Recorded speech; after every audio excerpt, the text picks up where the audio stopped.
Brush আছে, ও pink colour, আর ওর ব্রেসেলগুলি খুব soft.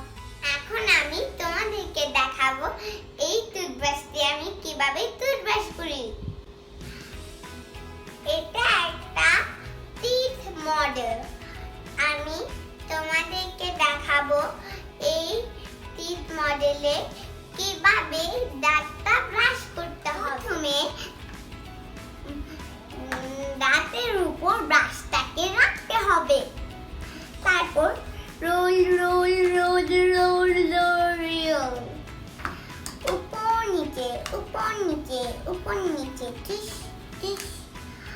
তারপর ডানে বামে ডানে সব জায়গায় ক্লিন করে নিতে হবে।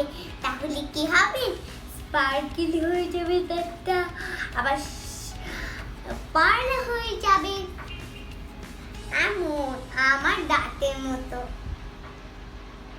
তাহলে আর হসপিটালে যেতে হবে না, ক্যাভিটিও হবে না।